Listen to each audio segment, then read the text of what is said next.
History, passion, pure speed, and an ability to take forged materials, paint them red, and craft them into living engineering.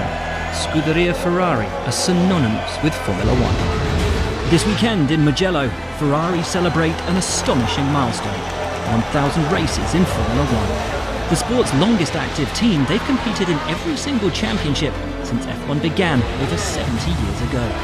The records speak for themselves: 15 drivers' titles, 16 constructors' championships, and 238 race victories, making them the most successful Formula One team of all time.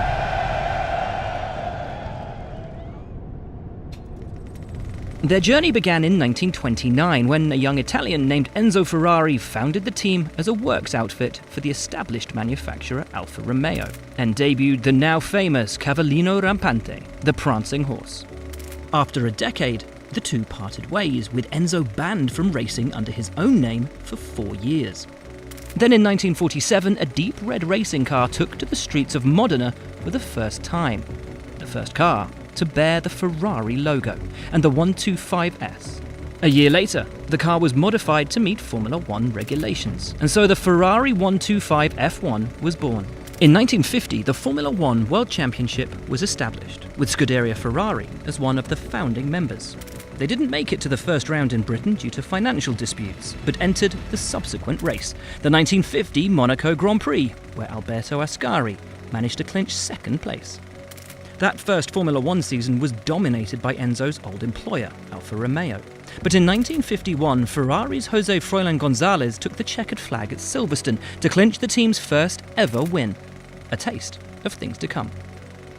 Following Alfa Romeo's withdrawal from Formula One, Ferrari seized their opportunity.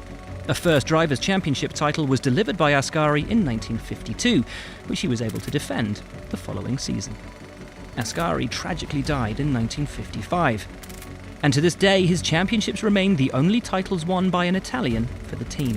These victories would be the springboard for further successes in the 50s. Three-time world champion Juan Manuel Fangio claimed his fourth title with Ferrari in 1956, with Britain's Mike Hawthorn adding the 1958 championship. But it wasn't until 1961 that Ferrari finally clinched the coveted crown of Constructors' Champions, a title chased by the team since its introduction in 1958. They repeated the feat in 1964 with the legendary John Surtees. The next decade proved to be full of tragedies, setbacks, and missed chances for the Italian team, and Enzo had to sell half of the company to Fiat in 1969 in order to secure the survival of the Formula One team. The caveat being that Enzo would remain in control of all racing activities.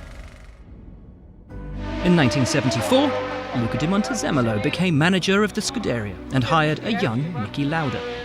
The following year, Lauda helped develop the Ferrari 312T and went on to pick up the drivers' and constructors' crown. Ferrari were back. After his horrendous crash at the Nürburgring, the Austrian missed out on the 1976 championship by just 1 point from James Hunt, although Ferrari did still take the constructors' title. But his miraculous recovery was completed in 1977, with Lauda leading the Italian team to the driver-constructor double. The team won an impressive 6 constructors' titles in the period between 1975 and 1983, relying on the mastery of legendary drivers such as Mario Andretti, Jody Scheckter, Gilles Villeneuve, and the aforementioned Lauda. But success is never a guarantee in Formula One, and Ferrari struggled to find form for the remainder of the 80s. In 1988, the team's founder and leader, Enzo Ferrari, died at the age of 90. Less than a month later, during a season utterly dominated by McLaren, Gerhard Berger managed to secure a win in front of the Tifosi in Monza, an emotional victory he dedicated to the memory of Enzo. It's for Mr. Ferrari and myself, both together.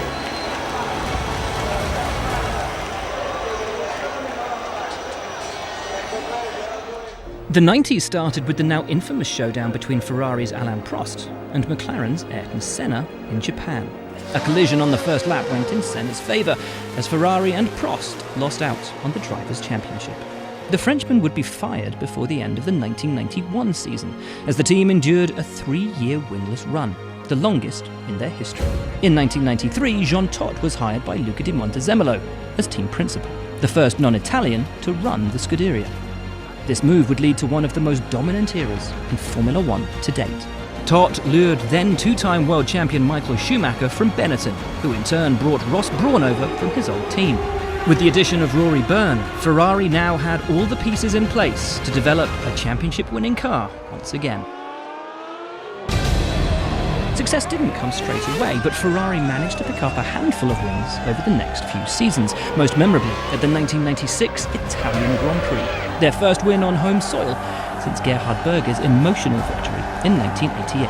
So many emotions, so many people enjoying themselves. In 1999, Schumacher crashed out on the first lap of the British Grand Prix and missed out on 6 races due to a broken leg.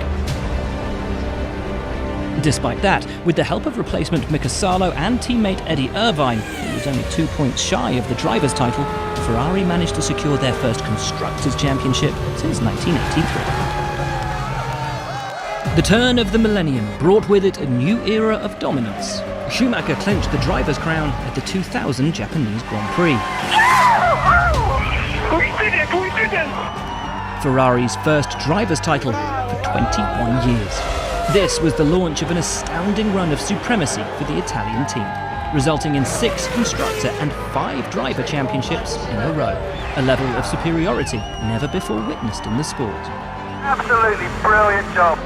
After being denied glory by Renault in 2005 and 2006, Ferrari were back and clinched 2 more constructors' titles and a driver's title with Kimi Räikkönen in 2007 and 2008. Ferrari experienced several near misses in the 2010s, with former world champions Fernando Alonso and Sebastian Vettel both coming agonisingly close on numerous occasions to winning the driver's title for the team. Yes, great drive, Ferrari's back. However, as history shows us, you can never write Ferrari off. Yes! Sì, ragazzi! Now, more than 90 years after it all began, the Prancing Horse approaches its 1000th race. Though fortunes may have faded in recent years, the passion of the Tifosi rages on. And whilst those supporters still roar, Nice one. the Scuderia shows no sign of slowing down. Forza Ferrari.